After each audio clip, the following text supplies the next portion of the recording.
As an investigative reporter, Shoshana Walter digs beneath the surface to uncover the truth and protect people, often the most vulnerable.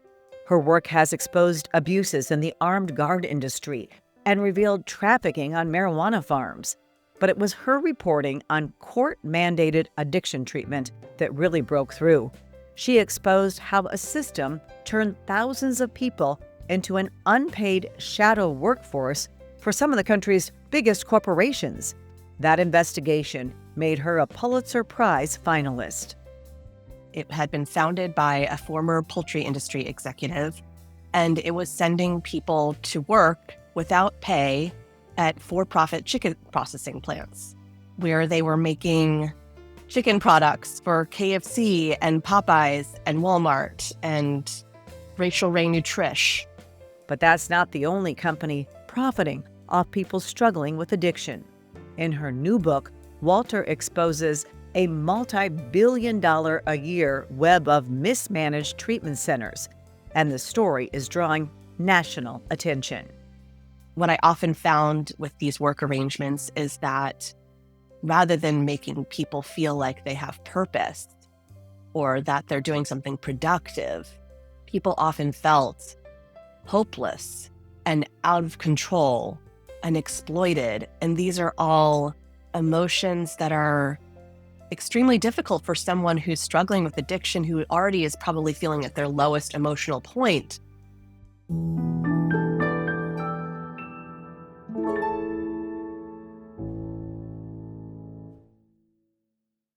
Shoshana, welcome to Grieving Out Loud. I am so excited for this conversation.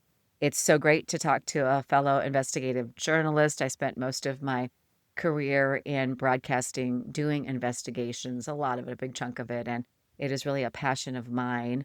Spent a lot of time talking about treatment for substance use disorder over the last 7 years, and now I feel like those worlds are converging when I get to have this conversation with you. Absolutely. It's so great to be here, Angela. So your new book, Rehab, An American Scandal, is out now, and it's based on really a long-term investigation you did on treatment centers across the nation. Yeah, about 8 years ago or so, I was a reporter at Reveal from the Center for Investigative Reporting, and I kind of just stumbled across this treatment program that was being utilized by courts in Arkansas and Oklahoma to send people instead of incarceration. So these were people who had substance use issues who needed treatment. And instead of getting a jail or prison sentence, these courts were sending them to this treatment program, a long-term program, really great sounding in theory. But what I learned when I looked a little bit more into this program is that it had been founded by a former poultry industry executive, and it was sending people to work without pay at for-profit chicken processing plants, where they were making chicken products for KFC and Popeyes and Walmart and Rachael Ray Nutrish. And that was predominantly their sole form of treatment in this program. That sounds insane. So this is a diversion program. Courts are sending people there and sending them to jail or prison, and they're being put to work to produce chicken products for a for-profit company That's correct. without any other kinds of treatment or counseling or anything to go along with that. I can understand giving people a purpose, right? Can't understand not paying them, but Yeah, anything else that went along with the work. that was predominantly it. I mean, they were also required to go to church every weekend, and there were sometimes groups within the facility itself. But for the most part, it mostly consisted of uncompensated work, and the money was going to the treatment program. And sometimes people were getting injured. They weren't always getting adequate medical care.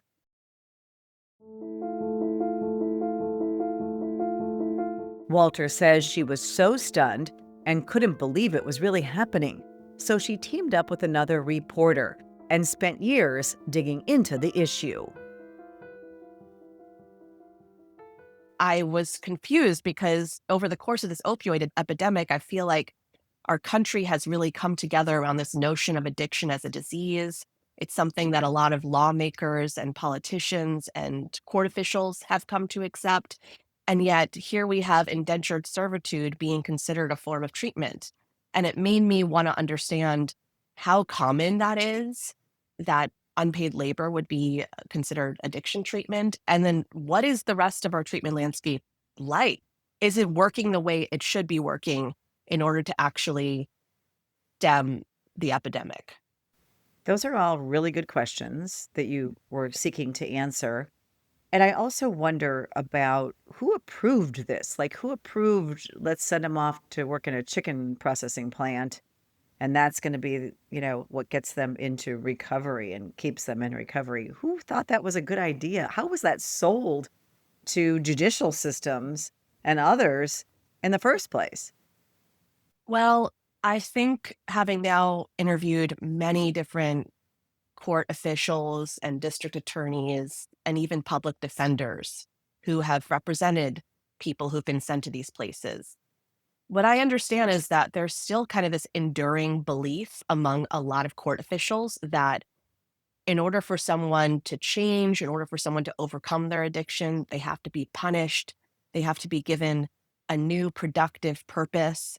And fundamentally, there's this idea really that the only way to get someone to change is to force them to change and to do that in the most punishing way possible. That's what our prison system does, right? I mean, most people who are in our prisons, huge majorities, it depends on women's prison, it can be 90% or something like that. But in all of our prisons are suffering from some sort of substance use disorder or substances were involved in whatever crime they committed. Exactly. Yeah. And I mean, people in prison are also required to work sometimes. And I think prison officials have also justified that as like it's rehabilitative. Right. But, I think also there's this other aspect of it that has to do with the fact that a lot of people with substance use issues, particularly those who are going through the criminal justice system, may not have insurance coverage for treatment. And so these programs tend to not accept insurance. They tend to be unregulated. So there's no certification or licensing standards they're required to meet. And they tend to be longer term. A lot of people who need treatment with insurance run into this barrier of a short-term treatment program when maybe they need something longer term. And so these programs fill this need, specifically, especially among lower income people for longer term treatment or housing, place where people can go and have food and not struggle and be there in the long term. But, what I found in this book is that it can also become an exploitative arrangement. Are you ready to protect the next generation from the dangers of substance use? Emily's Hope has created a comprehensive K through 12 substance use prevention curriculum designed to educate, empower, and equip students with the tools they need to make healthy choices. Our age-appropriate lessons start in kindergarten and build through high school, using science, real stories, and interactive learning to help kids understand their bodies, brains, and risk of drug use. We're already reaching thousands of students across multiple states, and we're just getting started. Visit emilyshopeedu.org to learn more and share our curriculum with your school administrators and counselors. At Emily's Hope, we believe prevention begins with education. Let's work together to keep our kids safe.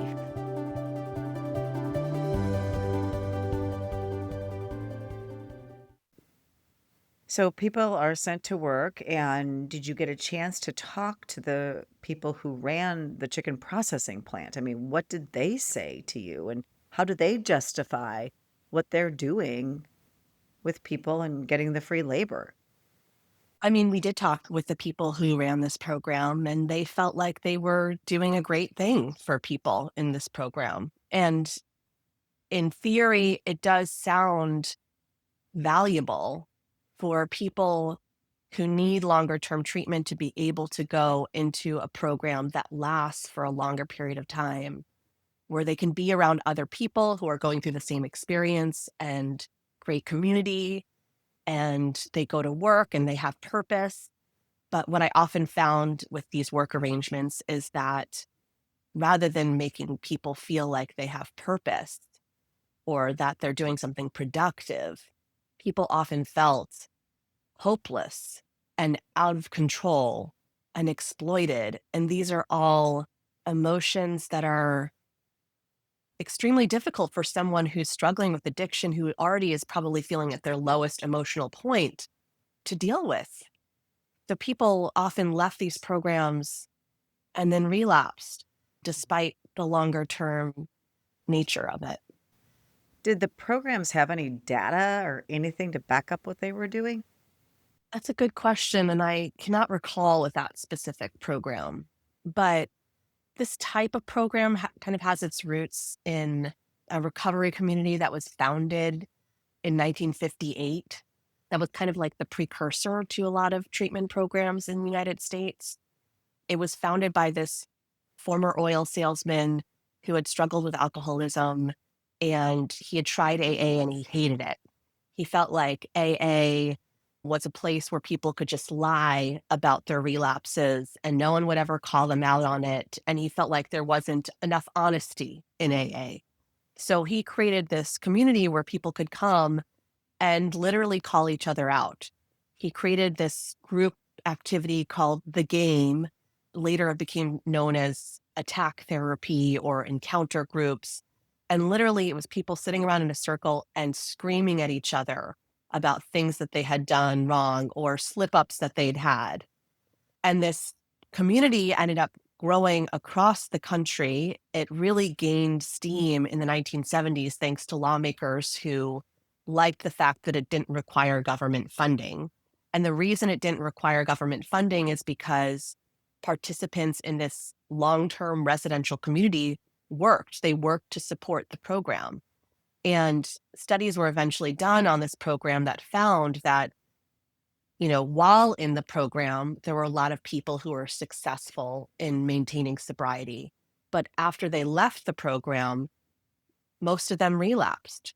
So I think that's something we've seen again and again and again in our treatment system with the various experiments that our country has attempted with addiction treatment, that in kind of this more institutionalized or residential place, people are able to maintain what we consider recovery. But then after they leave, they relapse. Without the support of that community, people relapse. And then this program, eventually it became something of a cult. The founder enriched himself. He started a mercenary army. He required everyone to shave their heads. He ordered vasectomies. He ordered everyone to stop eating sugar. He separated children from their parents. I mean, it really went off the rails and ended up getting shut down by the IRS.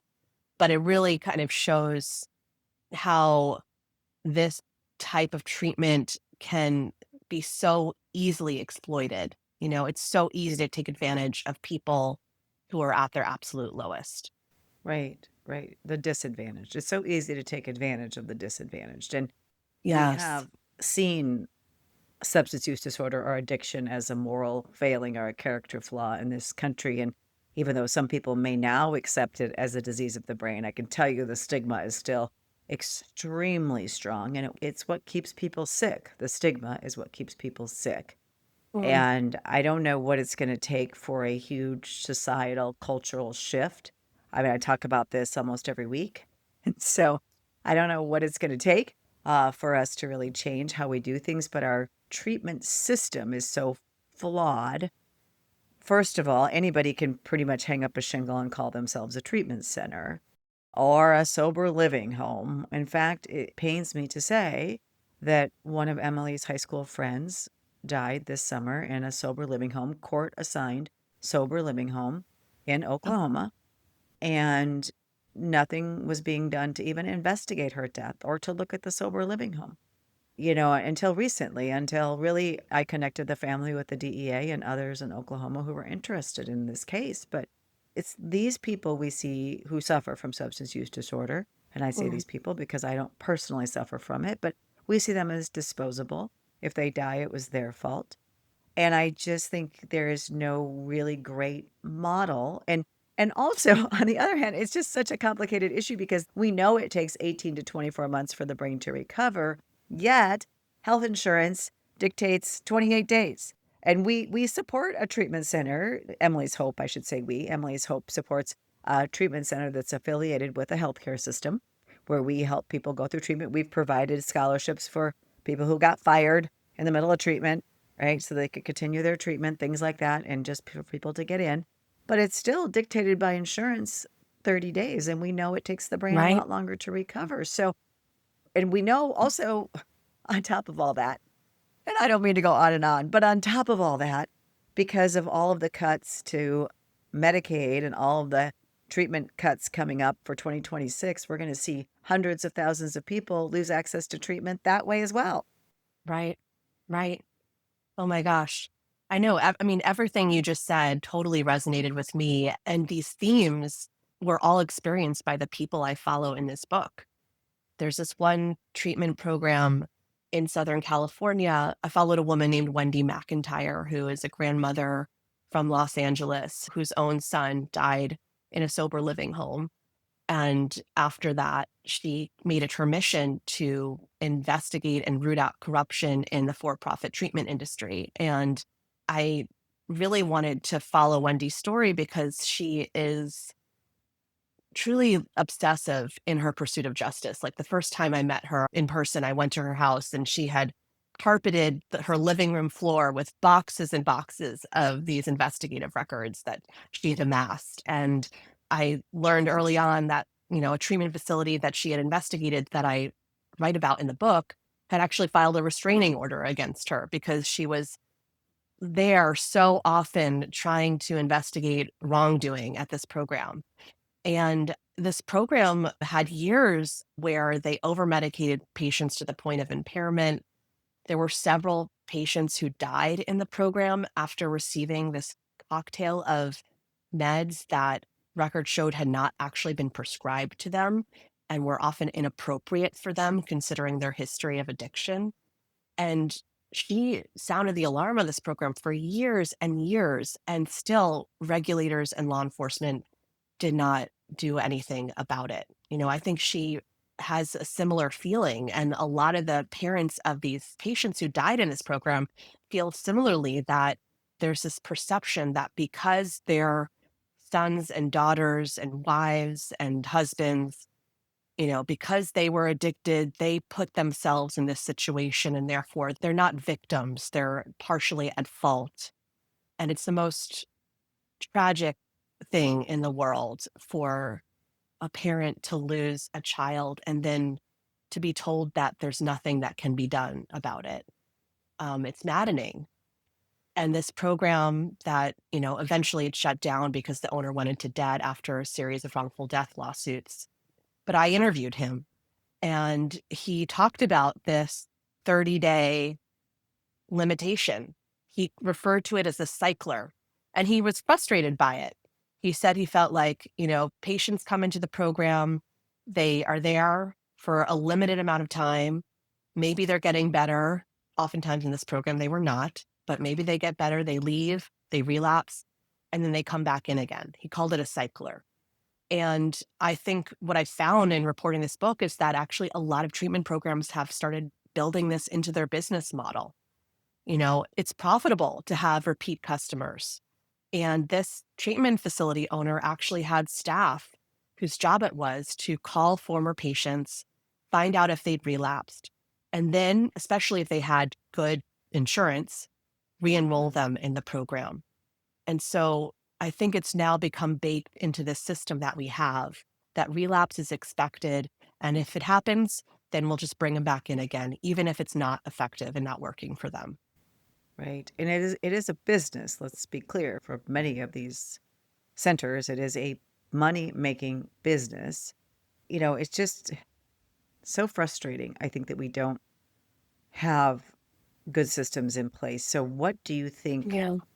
is the solution? And with all of this opioid money pouring into states across the nation and more to come from the Sacklers, from Purdue, more to come, after doing all this research and years of looking into this, what model could states follow to get people, first of all, immediate treatment? People need immediate treatment. And we see that with our post-overdose response team, trying to wait around to get people into a place and then it's too late. Either they die or they're reusing and they don't want to go anymore. Or just to get people the medications for opioid use disorder is just such a struggle. because so many physicians don't want to prescribe it. And I know there's a long history behind that, but we know that is the Hmm. gold standard of treatment. So after doing all this research, what would you say is a model that we could implement that isn't what we're doing today? Yeah. I mean, there's so many people who study this issue and so many promising models out there. And I feel like I'm only one person among many who should really answer this really important question. I think that there are a number of issues that you just pointed out that we could address and that could be more easily addressed, making sure that people have easy, fast access to treatment. Over the course of the opioid epidemic, more hospitals have started stocking buprenorphine and making that available to patients who come in, for example, after overdose or with substance use problems. But there's still more that can be done to increase access, quick, fast access to those medications.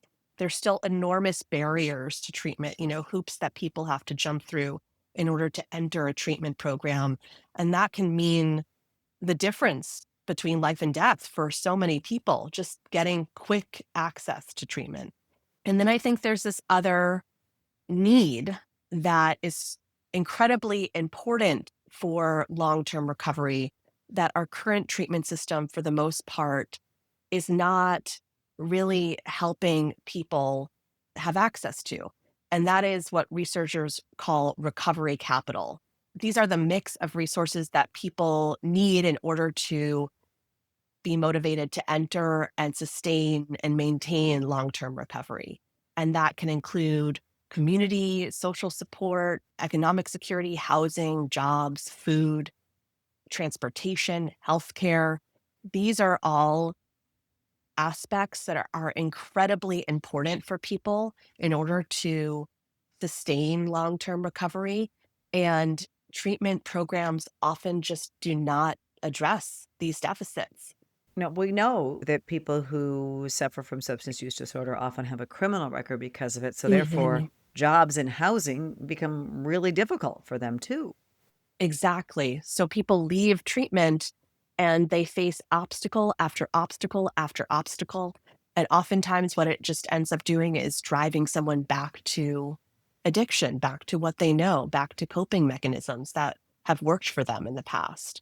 And so I think our system could be doing so much more to help people accrue that recovery capital. And there are programs and treatment communities, recovery communities that are helping people do that. And I think expanding those opportunities would truly help so many more people recover from their addictions. Right. I just wish there were like a simple thing, like my state could look at something and go, okay, this is what we're going to do. And they have the money with the opioid settlement dollars and then just do it, carry it out. Right. I think there's just so many barriers to that. And it's really sad that it has to be that it's that way right now. I'm not saying it has to be that way, but that it's that way right now.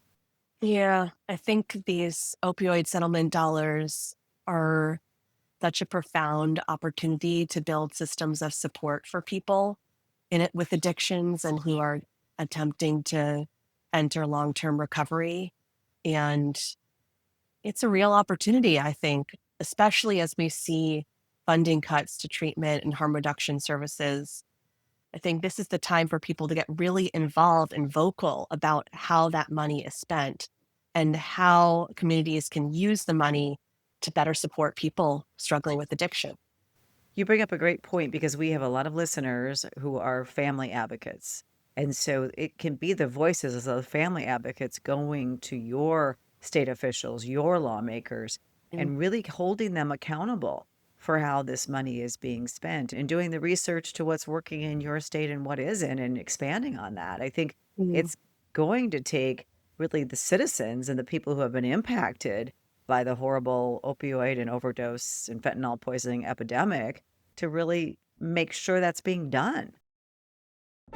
As one of the nation's strongest financial organizations, First Premier Bank and Premier Bank Card have the strength to do good. We support nearly 700 organizations and nonprofits.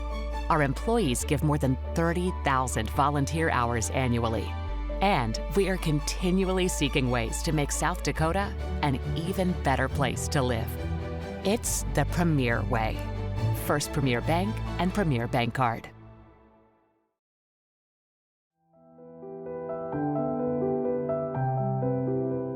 Meanwhile, Walter says the treatment center that sent participants to work at chicken processing plants is still open, but the Oklahoma-based program has faced lawsuits from former participants who say it exploited their unpaid labor and offered little real treatment. There's another program in my book called the Senecor Foundation. And prior to working on this book, I produced a podcast series called American Rehab with a number of colleagues at Reveal. And we looked at Senecor and we looked at the origins of this model of treatment. And we found that this kind of treatment program is incredibly common. And through working on that podcast is how I met one of the people I follow in my book, Chris Kuhn, who was this young middle class white kid from Louisiana who, he started out using pain pills after he broke his ankle in a three-wheeler accident. And then, that started off a period of adolescent experimentation and it became an addiction in his early 20s. Parents sent him to a 30-day program and he went to it and it seemed like a good quality program. Then he left and immediately relapsed. And quickly after that, arrested and court ordered to this program, the Senecor Foundation in Baton Rouge. And what he was told about the program sounded really great. He'd be there for 2 years. He'd get medical care. He'd get counseling. He'd get treatment. He'd be able to live and work and save money for after he left treatment. But when he got there, he quickly learned that almost the majority of his time would be spent working, up to 80 hours per week without pay. The only thing he was paid was a pack of cigarettes per week, sometimes more cigarettes if he worked extra hours. And they were working these horribly difficult manual labor jobs. At one point when Chris was there were people working at Exxon and Shell oil refineries. He worked at chemical plants. He laid steel rebar and asphalt in the broiling Louisiana heat. They cleaned up after LSU football games.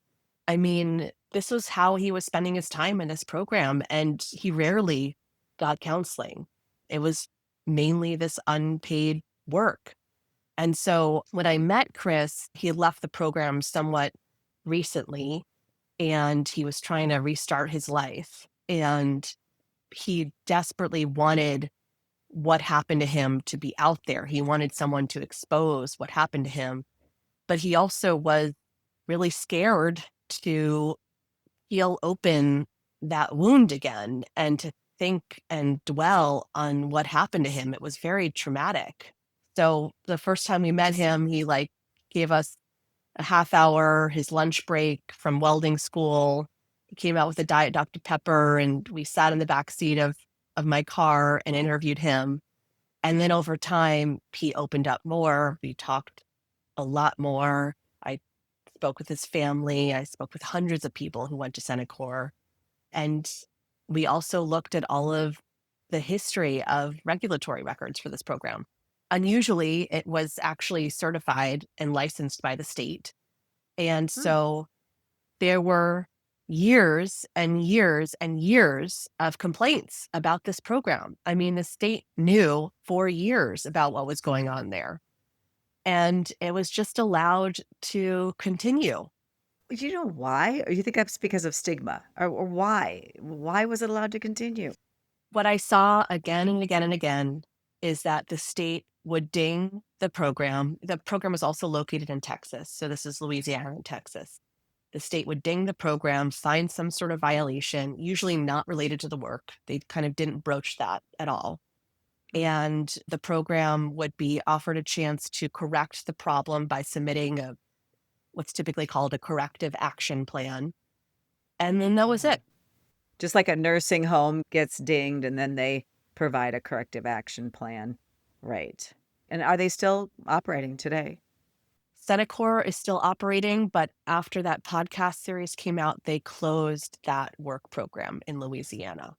Really? So then journalism can make a difference. That's what I always like to hear, that the hard work that we all do as journalists sometimes feels a little futile, especially in today's environment, but it's nice when it can make a change that is for the good.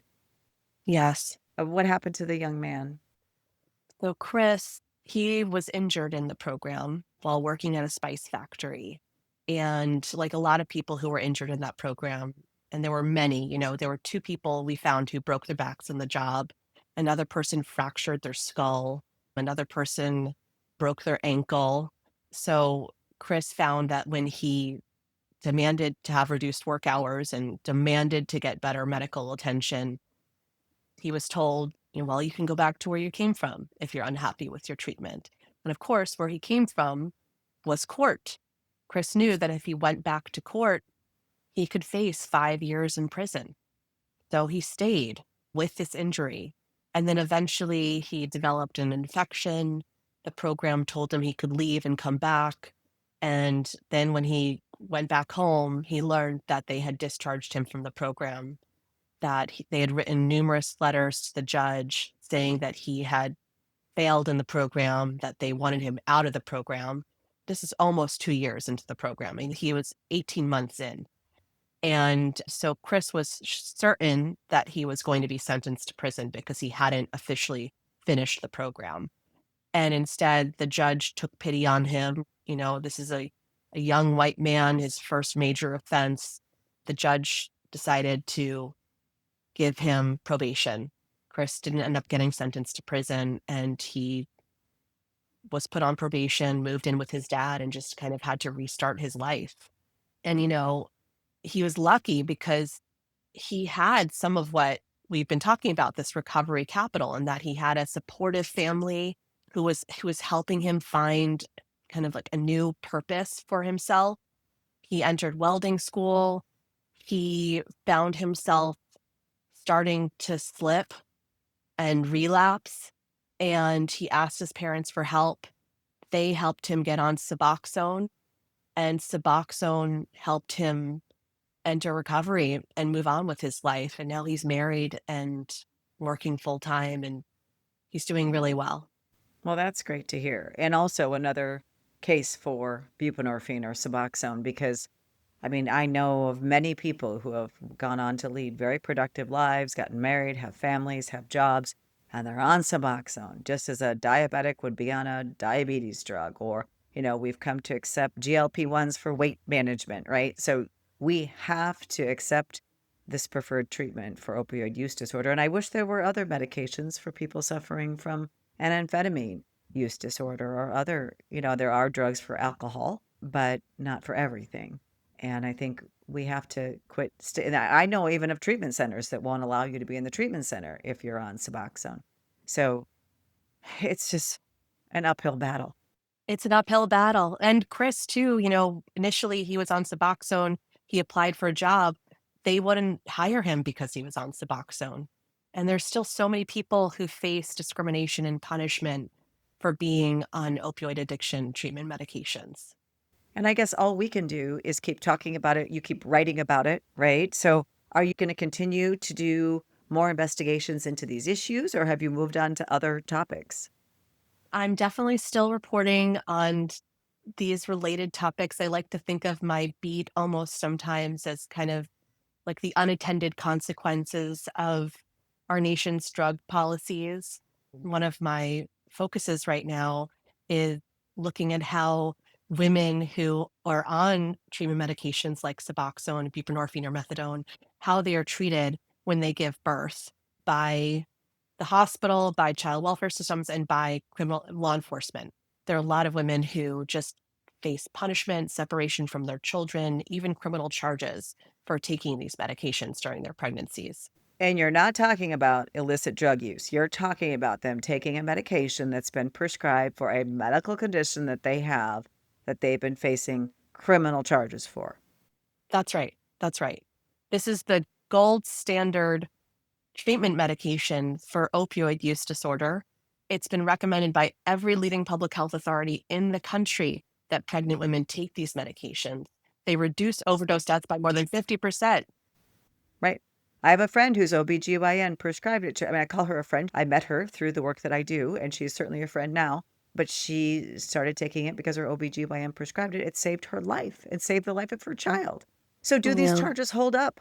I'm looking into it. Okay, will you come back? Will you come back on the podcast? Because I know you're working for the Yes. Marshall Project now. I want to do a whole entire separate podcast just on that subject alone. And in fact, I'll invite Megan to come on the show. She's featured on our website as well, along with her story, and we'll include a link to that in the show notes for people. But I'll invite her to come on that podcast with us too, because she has been on I love Suboxone that. for like about 6 years and has 2 kids and has gone through it. So, and if you need someone for Wow. your story, I got her for you.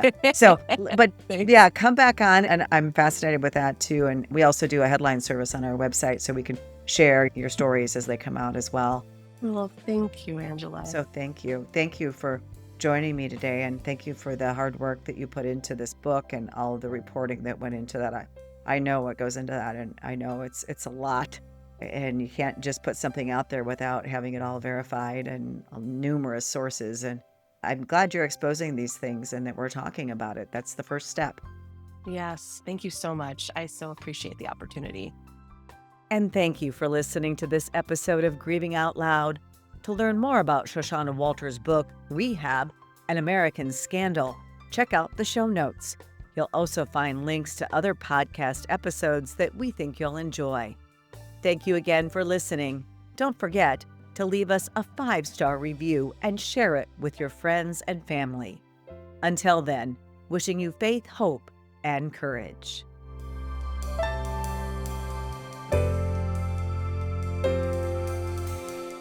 This podcast is produced by Casey Wanenberg King and Kaylee Fitz.